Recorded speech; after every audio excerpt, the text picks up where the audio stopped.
The sky above New York was gray that morning. Clouds rolled in from the east heavy with rain. Below them, people moved fast through the streets. They didn't look up. Most didn't know what was happening in space. But in a quiet room at the United Nations Space Authority building, a small group did. Alex Harris sat at the long table, hands folded. He was 38, tall, with dark hair and tired eyes. He wore a simple suit. Not flashy, but clean. He wasn't a soldier or a pilot. He was a diplomat. A man who talked for a living. Today, he had nothing to say. On the screen in front of him, a message played again and again. It came from the Galactic Council. The voice was calm, cold. Humanity has violated the peace accords. Immediate compliance is required. The message ended with a list of demands. No more military ships outside Earth orbit. Freeze all weapons. Development. Hand over control of border patrol to the Council. Allow full inspection of human colonies. Any failure to comply would result in sanctions. Alex looked around the room. Other diplomats sat there, some older, some younger. None spoke. The silence was thick. Across the table, Admiral Lisa Martinez leaned forward. She was 51, with short gray hair and sharp eyes. She had served in the Navy for nearly 30 years. Now she was an advisor to the Defense Council. This isn't about peace, she said. It's about control. A younger man, Jason Bell, nodded. He worked in intelligence. His face was pale. They've been pushing us for years, he said. First they wanted a seat at the table, then they wanted oversight. Now they want us disarmed. Alex finally spoke. His voice was low. We knew this could happen. We signed the accords after the HFY War. We were desperate. We needed allies. They gave us tech, protection, trade. But now, he trailed off. Now, they're treating us like kids, Lisa said. Like we can't make our own decisions. Outside, the world didn't know yet, but soon they would. Later that day, a fleet of alien ships entered Earth orbit. They were huge, smooth, silver, hulls. No flags, no markings, just cold, perfect lines. They hovered silently above the planet, no attacks, no threats, just their presence. And that was enough. From the observation deck of the orbital command station, Alex watched them arrive. Lisa stood beside him. How many? He asked. 12, she said. Battle cruisers, destroyers, support ships. They're not here to talk. Alex swallowed. Then why are they here? She looked at him.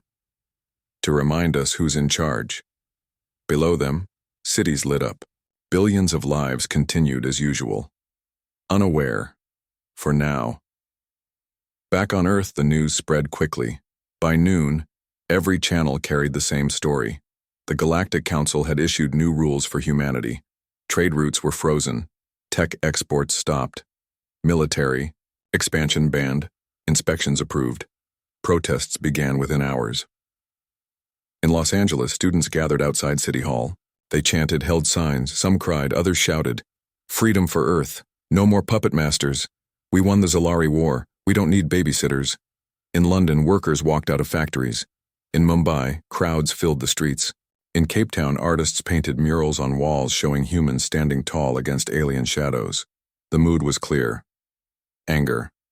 Alex tried to stay calm during the emergency meeting. The president was there. So were generals, scientists, and leaders.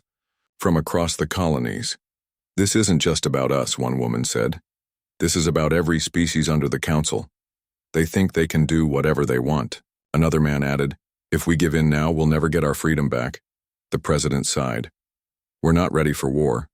Lisa spoke up. Maybe not. But we can't let them walk all over us either. Alex looked at her. What do you suggest? She didn't answer right away.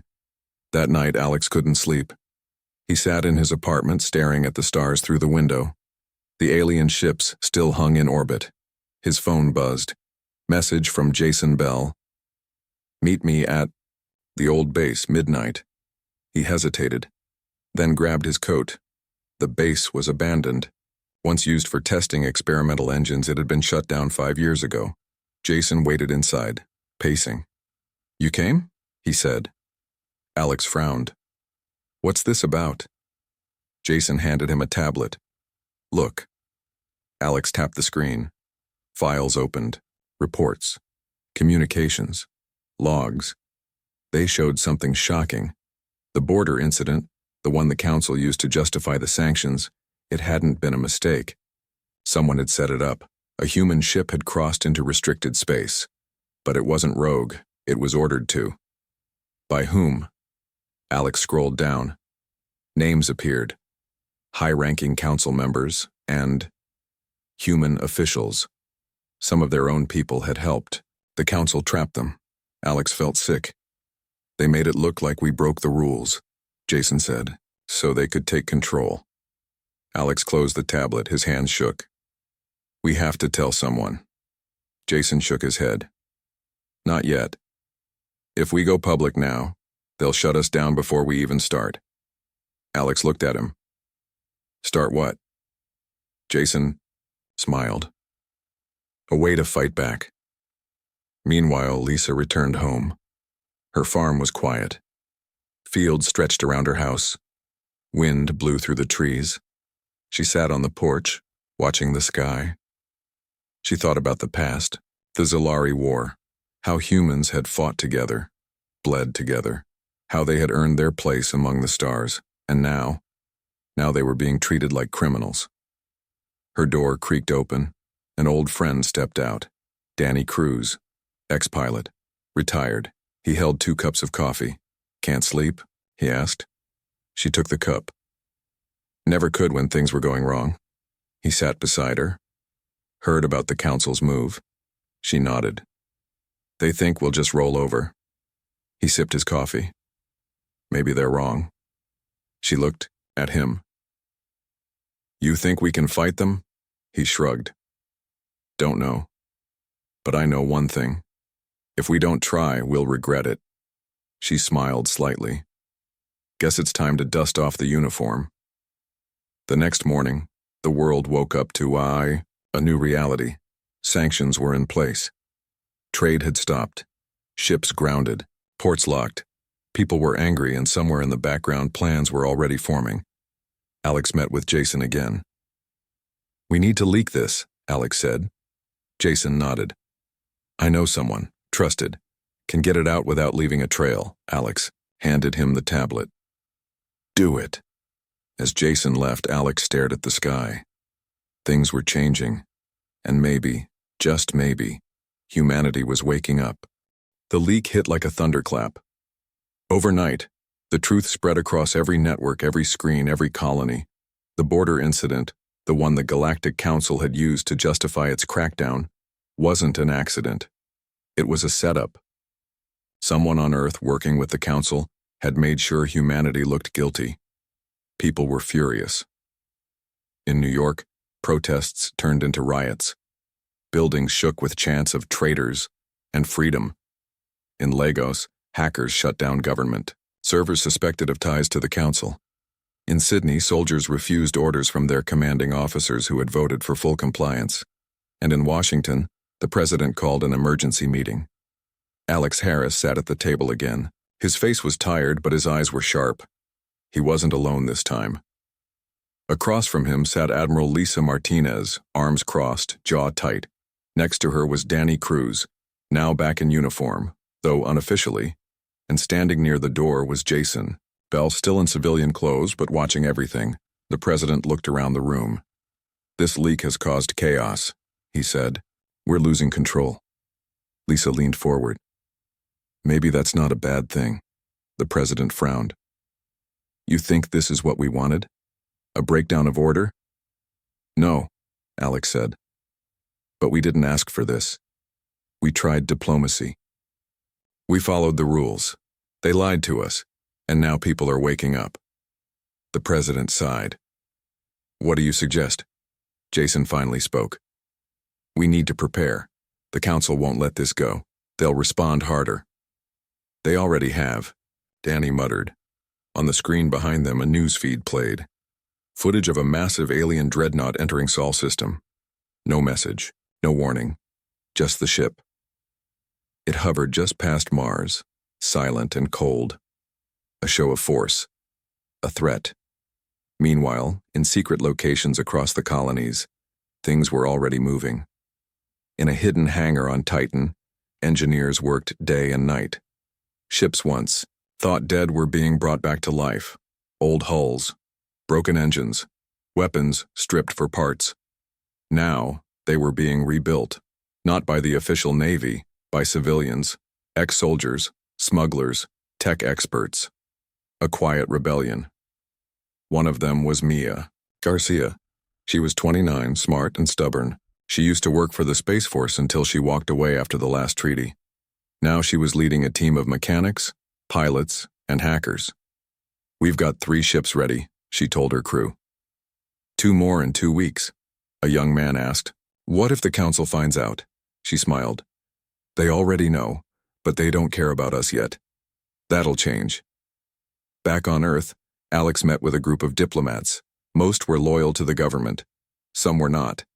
He needed allies. "We can't win a war," he told them, "but we can survive it if we stand together." One woman, Senator Clara West, nodded slowly. "I believe you," she said. "But the president won't move unless forced." "Then we force him," Alex said. Clara looked surprised. "Are you suggesting a coup?" "No," Alex said. "I'm suggesting leadership." At the same time, Lisa and Danny traveled to a decommissioned military base on the moon. Deep underground, old war machines slept. Missiles, drones, battle stations, some still worked. Others could be fixed. Danny looked around. "This place is a graveyard," Lisa walked ahead. "Graveyards can come alive." They found the command center. Dusty, quiet, until Lisa pressed a button. Lights flickered, machines hummed, and then the base woke up. As days passed, the council's pressure grew. Trade routes remained closed. Colonies were cut off. Food supplies began to run low. People started to panic, but something else happened too. Small acts of defiance. Miners refusing to stop work. Ship captains ignoring. Patrol orders. Scientists hiding research. And then, bigger moves. In Alpha Centauri, a human mining station declared independence from the council's oversight. In Epsilon Eridani, a group of colonists captured an inspection team and sent them back to the council in a cargo pod. And in Uranus orbit, a retired frigate fired warning shots at a council scout ship. None of these actions were coordinated, but they all pointed in the same direction. Humanity was done waiting. Late one night, Lisa stood on the observation deck of the lunar base. Danny joined her. "You ever think we'd end up here?" he asked. She didn't look at him. "I always knew this would happen, just hoped it wouldn't be my fight." He smiled.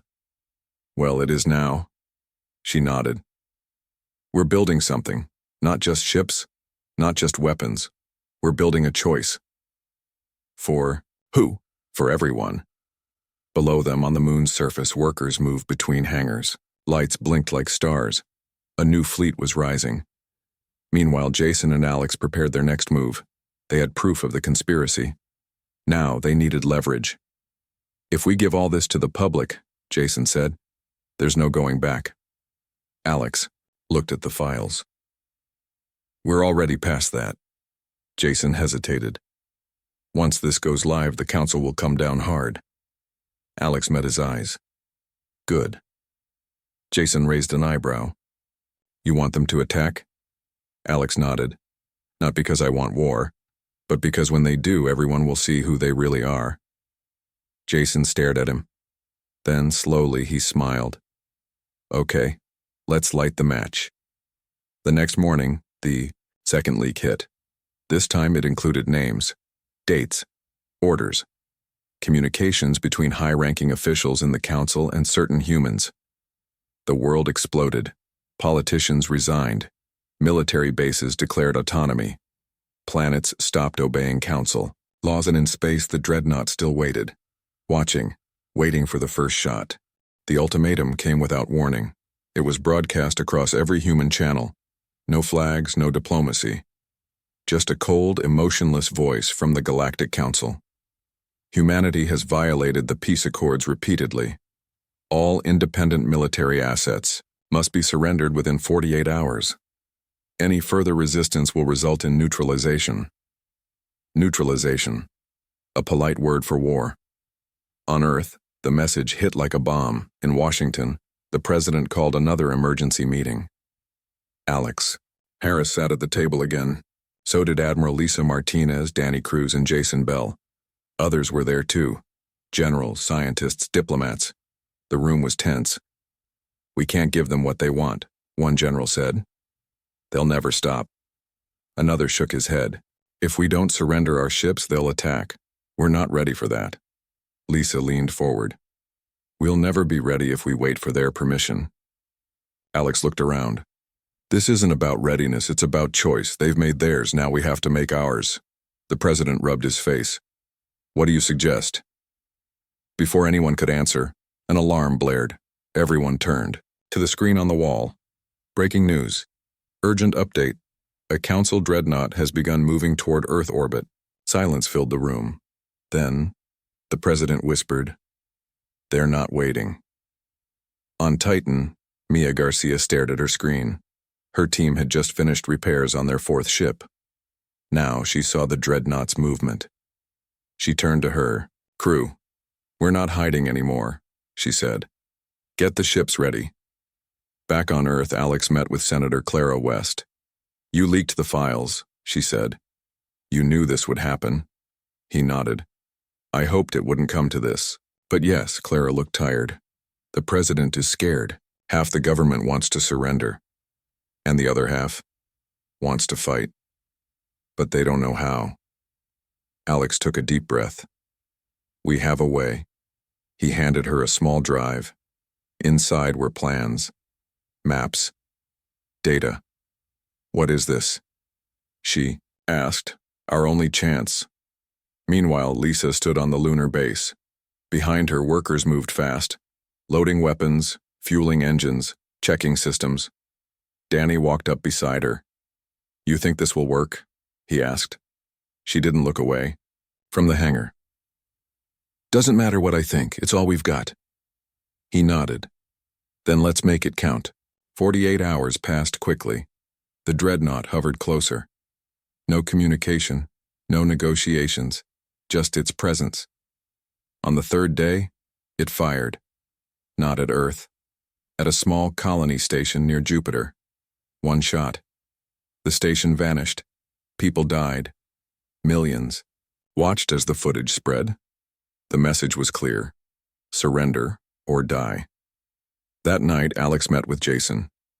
They stood in a quiet alley behind an old building. "Did you send it?" Alex asked. Jason nodded. "Sent it to everyone who needed to see. It also including her." "Yes." Alex looked at the sky. "Then it begins." The next morning, the human fleet moved. Not the official navy, the hidden one. Ships rose from hidden bases, from moons, from abandoned stations, old frigates, converted freighters, even mining ships with makeshift weapons. They formed a line between Earth and the dreadnought, waiting, watching, refusing to back down. Aboard the command ship, Liberty, Lisa stood at the center of the bridge. Around her, officers worked fast.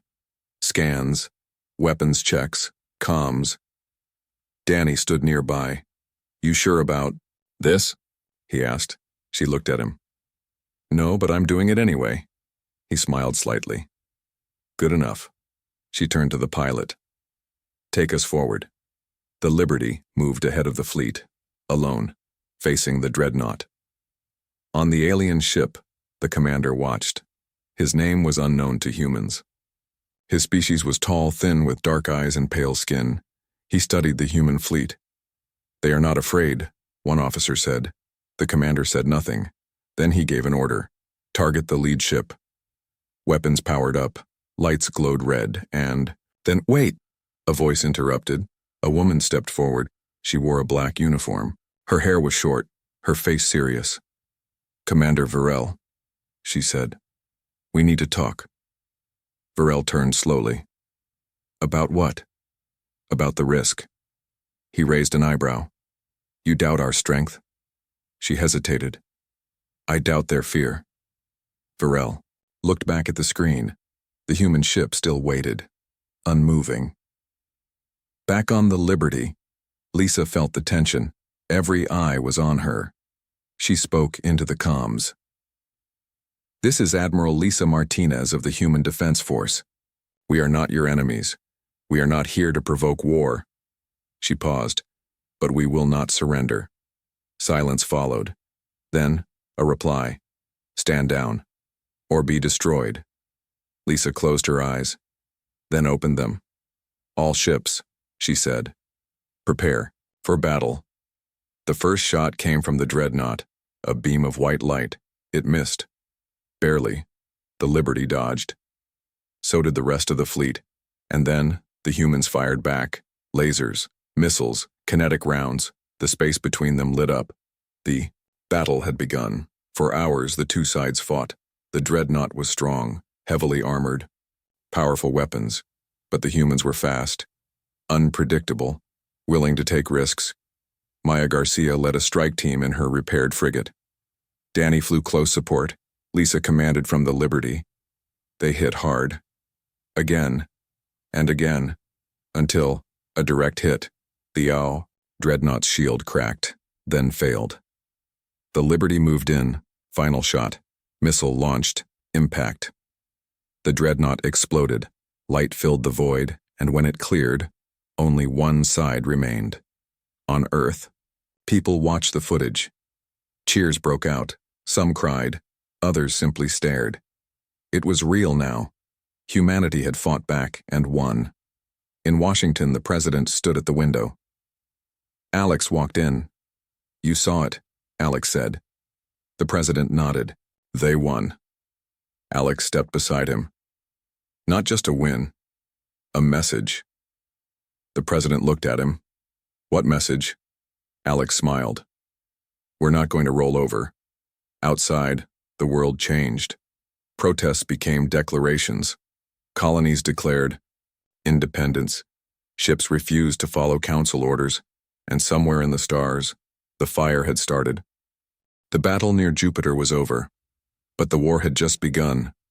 News of humanity's victory spread like wildfire across human space. Colonies that once feared rebellion now saw a chance to break free. Miners, traders, and settlers who had lived under council rule for years began to speak out, and not just humans. Other species, those who had suffered under the Galactic Council's control, watched closely. Some saw hope. Others saw danger. In Washington, the president stood at the window of his office. Behind him, Alex Harris leaned against a desk, arms crossed. You knew this would happen, the president said without turning. Alex didn't answer right away. I hoped it wouldn't come to war. The president turned slowly. It already has. He walked to his chair, sat down, rubbed his temples. We've lost control of half the colonies. Military bases are declaring independence. Ships are ignoring our orders. Alex nodded. Because they don't believe in us anymore. The president looked up sharply. They should. Alex met his eyes. Maybe, but they believe in something else now. Freedom. The president sighed. Freedom doesn't win wars. Alex smiled slightly. Sometimes it starts them. On Titan, Mia Garcia stood in the middle of a crowded hangar. Engineers worked fast. Pilots checked their ships. Soldiers loaded weapons. Around her, people from different worlds gathered. A man from Alpha Centauri, a woman from Epsilon Eridani, a group of exiles from a planet called Virel 6. They all came with one question. What, now? Mia raised her voice over the noise. We won one fight, that's all. The council isn't going to stop because we hit them once. A tall man asked. Then what do we do? Mira stepped forward. We build something bigger. We need more ships, more people. And most of all, we need allies. Someone laughed. Who's going to help us? The council controls everything. Mira looked around. Not everyone. Meanwhile, aboard the Liberty, Admiral Lisa Martinez studied a star map.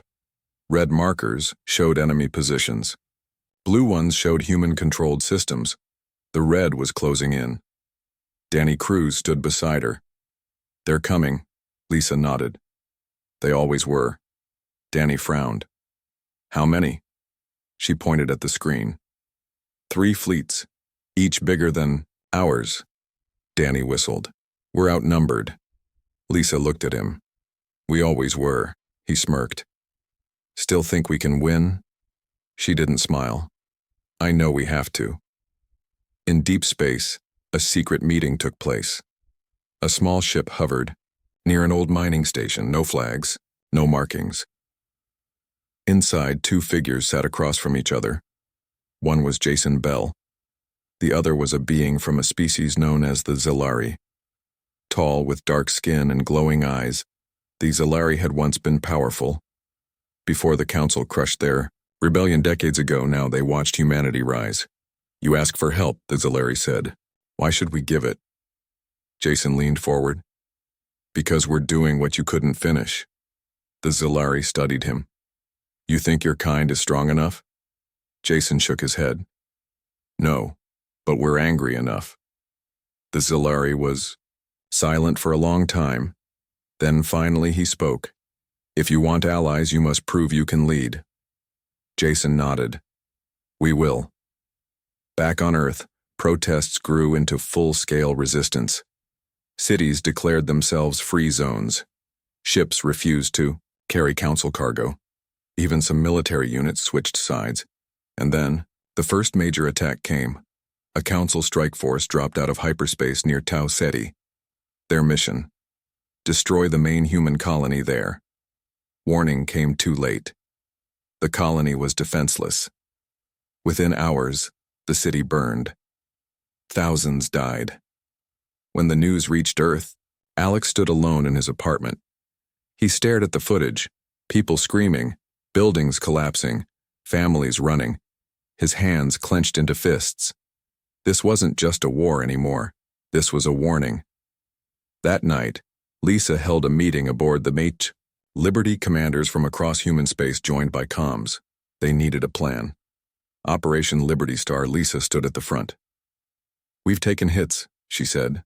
"Tau Ceti was a loss, but we still have a chance." A commander from Uranus orbit spoke. "With respect, Admiral, we're losing ground. What's the plan?" Lisa looked at the map. "We take it back." Silence followed. Then, voices rose. "We don't have the numbers. The Council's too strong." Lisa waited until they quieted. Then she spoke again. "We don't need to win every battle. We need to show them we won't stop. That every system they attack comes with a cost." Alex's voice came through the comms. "And we start with Tau Ceti." Everyone turned. "You want to go back?" someone asked. Alex answered. "Yes. We show them we won't be scared. We rebuild. We fight. And we make sure every attack on us becomes a reason for more of us to join." Lisa nodded. Operation Liberty Star begins now. On Tau Ceti, survivors gathered in the ruins. Among them was a young woman named Emma Reyes. Her home was gone. Her family was gone. But she wasn't. As she walked through the broken streets, she found others. Some were soldiers. Some were engineers. Some were just kids who wanted revenge. Emma looked at them. "We're not leaving," she said. "We stay. We rebuild, and we fight." One boy asked, "How?" Emma smiled. "We start with the first ship." Weeks passed. Human forces launched their first counteroffensive. Small teams moved behind enemy lines. Sabotage missions hit key supply routes. Raids destroyed Council outposts. And then, the first major strike. A hidden fleet jumped into Tau Ceti. Council forces were caught off guard. The battle lasted hours. When it ended, Tau Ceti was free. On Earth, the message spread. Humans weren't just surviving, they were fighting back. And across the stars, more species began to listen. The war was no longer a secret. It burned across human space like fire in dry grass. Every colony, every ship, every person felt its weight. Humanity had stood up to the Galactic Council, and now the Council was hitting back harder than ever on Earth. Life had changed. Food was scarce. Supplies were low. Blackouts came often. People still worked, still lived, but fear hung in the air like smoke. In Washington, Alex Harris walked through the halls of the United Nations Space Authority building. The place was quieter than before. Most diplomats had left or gone silent. The president still held meetings, but few showed up. Alex knew why. They were afraid, and they should be. On Tau Ceti, Emma Reyes stood on top of a broken tower. Behind her, people worked hard, rebuilding homes, fixing ships, preparing for the next attack. She looked at the sky. Dark clouds moved in, not from weather, from war. "They're coming," said a voice behind her. Emma turned.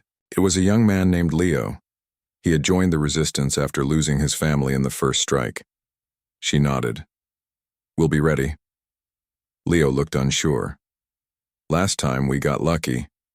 This time they'll know what to expect." Emma stared at him. "Then we make sure they don't expect what's coming." Leo gave a small smile. "You always sound so sure." She looked back at the sky. "I'm not, but if I show doubt, everyone else will too." Aboard the Liberty, Admiral, Lisa Martinez studied a new map. Red markers, enemy forces, were closing in fast. Danny Cruz leaned over her shoulder. "Looks bad." Lisa didn't look up. "It is bad." He pointed at one area. "This fleet here, it's bigger than the last one." She nodded. "Council's sending their best." Danny frowned. "What do we have?"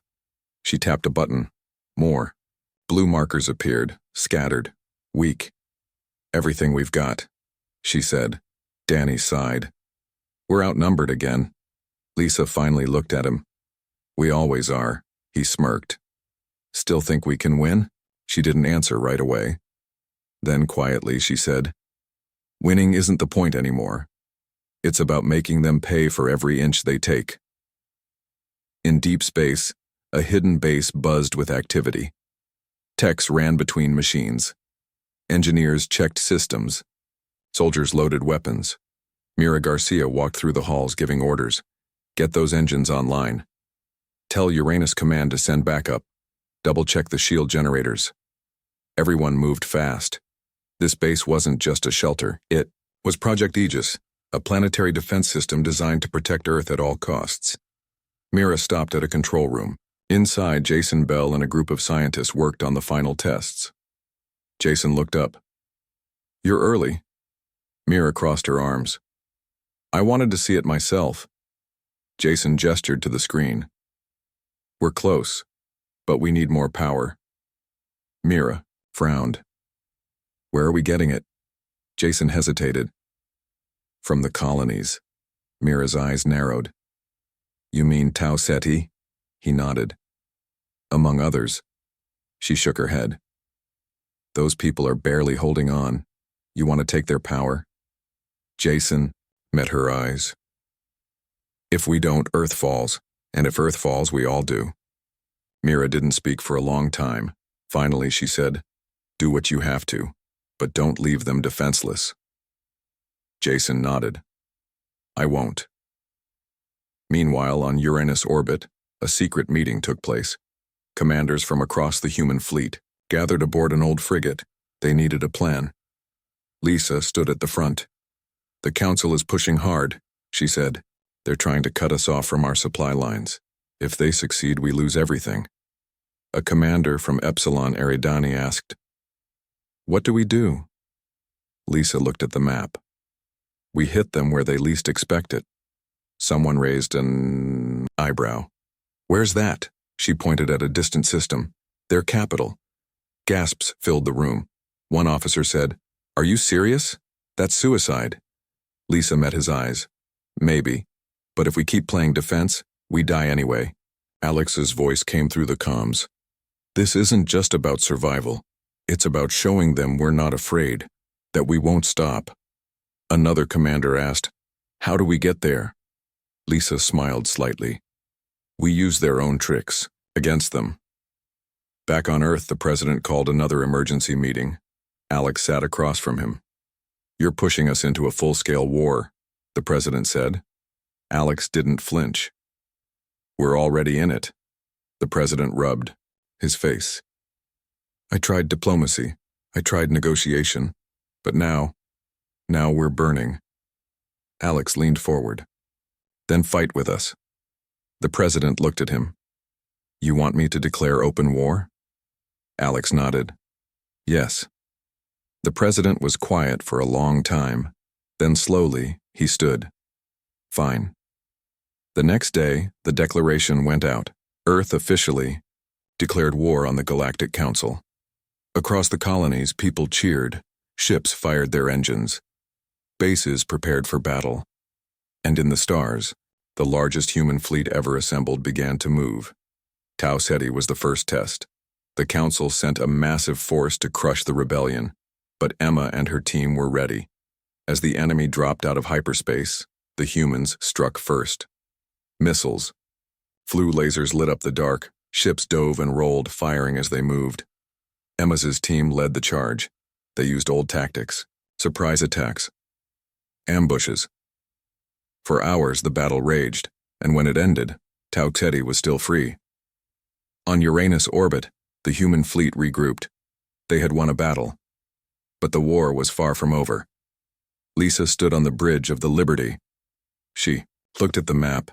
New red markers were forming, bigger ones. Danny stepped beside her. "They're not done," he said. Lisa nodded. "Neither are we." As night fell on Earth, Alex stood on the rooftop of the UN headquarters. He looked at the sky. Far above, ships moved like stars. Humanity was fighting, not because they wanted to, but because they had to. Because freedom always came with a price, and tonight, they were paying it. The final battle began in silence. No warnings, no speeches, just the cold, dark void of space, and two fleets staring at each other across the edge of the solar system. On one side, the Galactic Council's armada, hundreds of sleek alien warships, perfectly aligned, unmoving, waiting. On the other, the human coalition, a patchwork fleet of old frigates, converted freighters and stolen alien tech, piloted by soldiers, rebels, and exiles from a dozen worlds. They didn't look like much, but they were ready. Aboard the Liberty, Admiral Lisa Martinez stood at the center of the bridge. Around her, officers moved fast, checking systems, running scans, preparing weapons. Danny Cruz leaned against the wall nearby. "You sure about this?" he asked. Lisa didn't take her eyes off the screen. "No." He smiled slightly. "Good enough." She finally looked at him. "We can't lose this fight." He nodded. "Then we won't." In deep space, the Council's flagship hovered above a dead moon.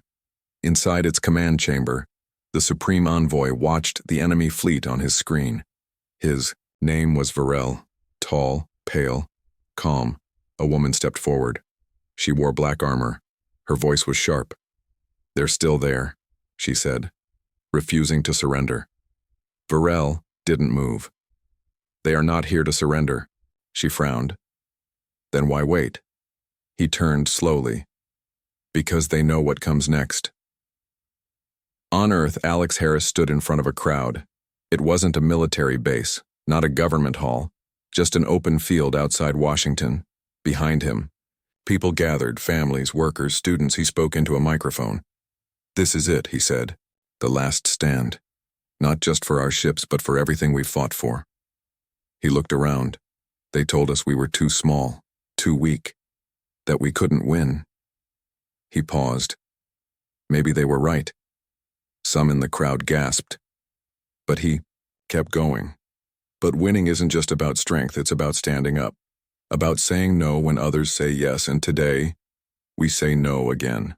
Cheers rose, not loud, not perfect, but real and far away. In the stars, that same fire burned. Aboard the Liberty, Lisa gave the order. "All ships, prepare for combat." The fleet moved, slowly at first, then faster, toward the enemy, toward History. The first wave hit like thunder. Missiles lit up the void. Lasers cut through darkness. Ships dove and rolled, firing as they went. The Council's forces were strong, disciplined, deadly. But the humans were something else. Angry, desperate, free. Mira Garcia led a strike team through the battlefield. Her ship, Revenant, dodged enemy. Fire as she called out orders. Target their shield generators, hit them hard and fast. Her team responded. Lasers fired. Explosions bloomed in space. One enemy destroyer exploded in a flash of red and white. That's one, someone shouted. Keep going, Mira yelled back. On Tau Ceti. Emma Reyes stood on the colony's defense tower. Below her, people worked fast, loading weapons, repairing drones, launching fighters. Leo ran up beside her. Enemy dropships incoming, he said. Emma's jaw tightened. Let them come. She turned to the comms officer. Tell Uranus Command we're holding position. The officer hesitated. Are you sure? We could pull back. Emma's eyes burned. We don't run anymore. Back in the main battle, the Liberty took a direct hit. Alarms blared, lights flickered, smoke filled the bridge. Danny helped Lisa to her feet. You okay? He asked. She coughed. Still breathing. He smirked. Good enough. She looked at the screen. Status, an officer answered. Shields down to 40%. Engines damaged. Weapons still online. Lisa nodded. Then keep firing. Deep inside the Council's flagship, Varel watched the chaos unfold. His commanders stood around him. They're pushing harder than expected, one said. Another added. Our losses are increasing. Varel remained silent. Finally, he spoke. They are not just fighting, they are proving something. The woman in black armor stepped forward. Proving what? He looked at her. That they are not afraid. On Uranus orbit, Jason Bell worked fast. His team had hacked into the Council's communication network. Now they had access to their internal logs. Jason scanned the data. Then he found it. Got it, he whispered. He sent the file to Alex. Within minutes, the message spread across every human channel. Proof. The Council had planned this war long before the border incident, before the sanctions, before the ultimatum. They never wanted peace. They wanted control. And now, everyone knew. Back in the battle, the tide shifted. More human ships arrived. Reinforcements from Tau Ceti, fighters from Uranus, even defectors from other species. The Exilari joined the fight. Their ships dropped out of hyperspace behind the Council's fleet. Surprise turned to panic. Then, confusion. Then retreat. Varel saw it on his screen. His forces were breaking. His commanders turned to him. Should we withdraw? One asked. He didn't answer. After a long pause, he finally spoke. Send the signal. The woman in black, armor, frowned. To who? Varel met her eyes. To all Council forces. Order full retreat. Gasps filled the room. Someone asked, why? Varel turned to the screen.